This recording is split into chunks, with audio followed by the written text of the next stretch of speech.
We roll on the 2021 season previews with the Florida Panthers, a team who has been depressing for the past, 3 or 4 or 5 or 6 or 7 or 20 years? No. But they've made the finals once, but, this team hasn't really had much success. But with the new assets in the 2020 offseason, I think that they will at least have a chance of making the playoffs, but I'm not sure. In that very competitive division that they're in, or they're projected to be in, it's looking interesting. Here's what can happen for the Florida Panthers in the 2021 NHL season from my perspective. First off, if you're a Florida Panthers fan, welcome. There's not that many of you. Just joking.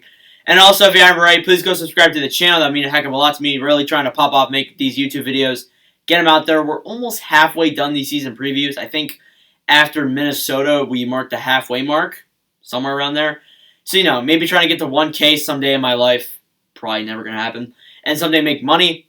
Impossible. But yeah, 1 subscriber could really help out with that. We are really gaining a lot of subscribers. I mean, we've gained a ton over the past few days.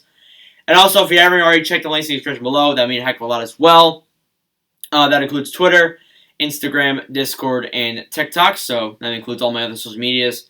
And yeah, if you also want to hit me up on there, have a hot conversation, down for that as well. Anyways, let's get into what happened last season for the Florida Panthers. So last season, to Florida standards at least, was a pretty good season. So last season, 69 games played in a shortened season, 35 wins, 26 losses, and 8 overtimes for 78 points. They were 15 total in the NHL. So really, in all honesty, a middle-of-the-road season. But really, when you look at their stats from the past 3 years, it's been better. But yeah, this team still doesn't look too bad. But they got absolutely their butts kicked out of them by the New York Islanders in 4 games in the play-in rounds, which, I mean, the Islanders kind of just went in and just diced them. They won Game 3, I'm pretty sure. They just avoided getting swept. I knew they were going to get destroyed in Game 4, and they did. But, this team didn't look very successful at the time, and really, in all honesty, I'm not sure if they look successful now. But these new acquisitions do look pretty good, but they did lose some huge players. So the key departures for the Florida Panthers were, really, in all honesty, the first one's not that big of a deal. The middle 2 are huge, and the last one's not really that big of a deal either. So they lost Mike Matheson, and really, in all honesty, they would have rather losing Mike Matheson. They got Patrick Hornquist back in return. We'll get into that later.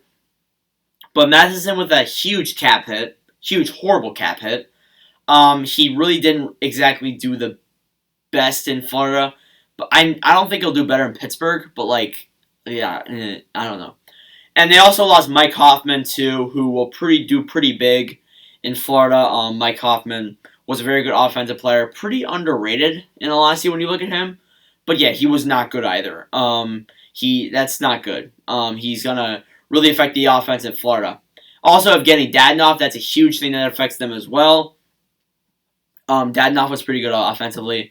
And he left to Ottawa. Mike Hoffman, of course, not signed yet. And Matheson in Pittsburgh. They also lost Brian Boyle, who I forgot he was even on the team. Brian Boyle has been around everywhere. He's been in Nashville. He's been in Florida. He's been in New Jersey. He's been in Tampa. He's been in a lot of places. So I kind of forget where Boyle's been. But really, in all honesty, it doesn't really affect him too much. But I think the big ones are Mike Hoffman and Evgeny Dadonov.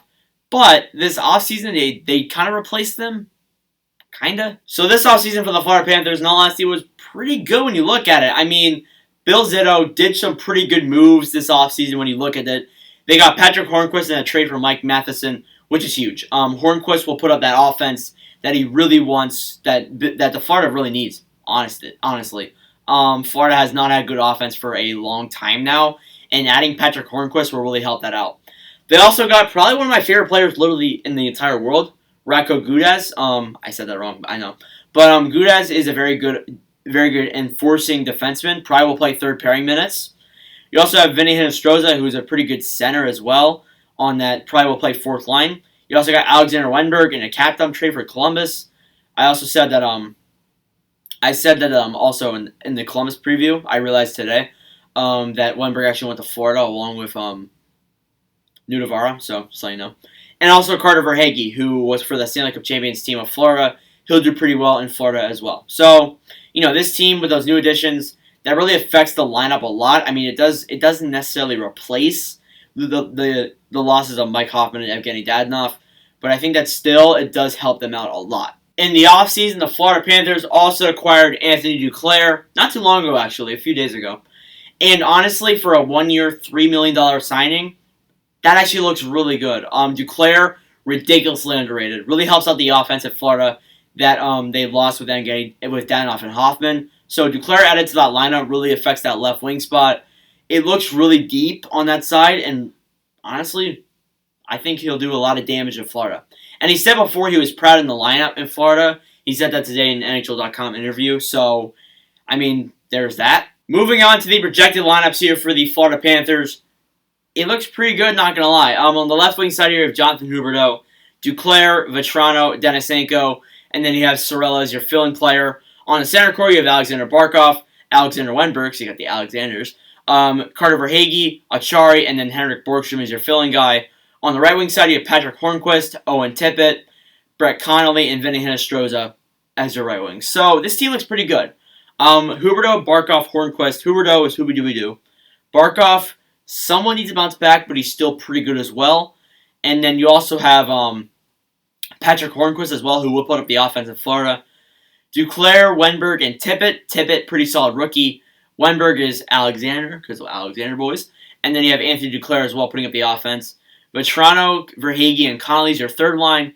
Very good third line as well. Vetrano and Connolly, pretty solid forwards. And then Verhaeghe, part of that Stanley Cup Champions team. Fourth line, Denisenko, Achari, and Hinostroza. Another pretty solid line there. And then Borgstrom and Sorella as your fill-in guys. So this team looks pretty solid on that front. I mean, you know, the offense looks pretty stacked in some aspects. The left wing side looks pretty good on the top six. The center core does leave a little bit to be desired. I think Wenberg and Verhaeghe may not be the best choices, but I think they still will do pretty well.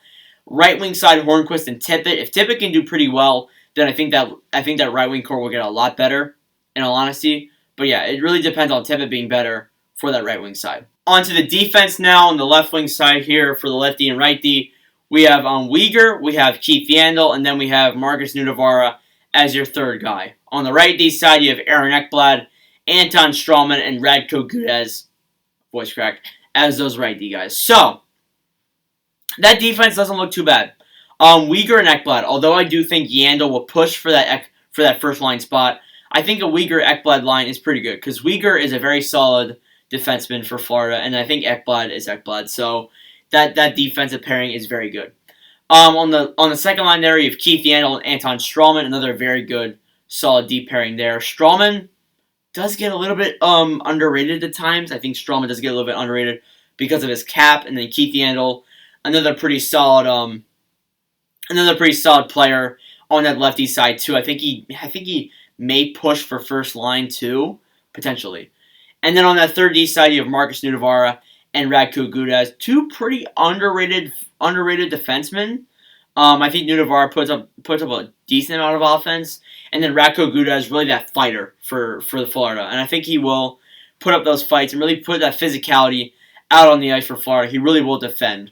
He will defend that blue line when he's out there. And then finally, you have the goaltending. So starting out with the goaltending here, you have Sergei Bobrovsky as your first line guy, then Chris Rieger, and then you have Sam Montembeault. Pretty stacked goaltending. And then you even have Spencer Knight, who is a prospect goaltender who's looking pretty damn good, coming up to that roster as well. So, Bobrovsky's looking pretty. Bobrovsky, I mean, his contract does get overrated at times. I think Bobrovsky's in for a rebound year. I think everyone's been saying that. And I think he does get a little bit overrated because of his contract. But really, in all honesty, he's still pretty good. And really, in all honesty, I remember an interview that I'm pretty sure Keith Yandel had with the Spin Chicklets, because I binge watched Spin Chicklets during quarantine. I think Keith Yandel said that, you know, either that Bobrovsky was playing really good and they couldn't score, or Bobrovsky was playing middle of the road and they were just flying in goals. So it really depends when it came to Florida with that. I mean, it really, in honesty, was true that he was right, because that did happen pretty commonly in Florida. But yeah, I think Sergei Bobrovsky is really in for a bounce-back season. And then you have Chris Rieger as well, who was actually pretty good at times as well. I have a lot of faith in Chris Rieger. And then you have Sam Montembeault, who I also really like in Florida. He's really entertaining to watch as well. And then you have Spencer Knight, too. I was like, what? I mean, like, they have four really good goaltenders. and like they're just not even going to use half of them. So I think maybe Motzenbaltz and Spencer Knight may find their ways out of Florida at some point. I know one of them more than likely will.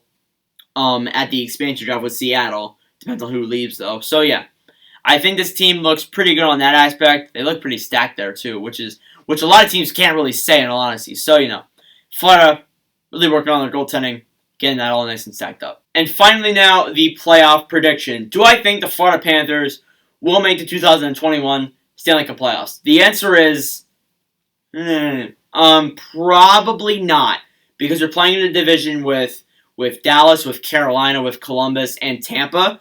So I would say those 4 teams automatically make the playoffs, and then what? It's Florida, Nashville, Minnesota, and I forget what the other team is. I can't think right now. But anyways, there is another team, so those guys will miss out on the playoffs. So, like, what I'm saying there is that, Florida, they're looking like a great team, but are they going to make the playoffs with those 4 very good teams in them? Because Columbus, I've said so many times, Columbus is probably one of the most underrated teams in the whole hockey league, honestly. But I don't know. I honestly don't know if Florida's going to make the playoffs. I want to say no, but then again, Columbus could be pushed out. It depends on how good everything goes in Florida, honestly. Panthers fans could say they make the playoffs. Panthers fans could say they won't make the playoffs. But honestly, if they miss the playoffs, I don't think Panthers fans will be too mad, because they are playing a very tough division no matter what. So yeah, anyways. Let me know your thoughts, comments below. Thank you all for watching. If you enjoyed, please go ahead and like, hit the subscribe button. We're trying to get to 700 subscribers by the end of June 2021. Thank you all for the constant support. We're 88 away, if I'm not mistaken. And yeah, I'll see you guys in the next video.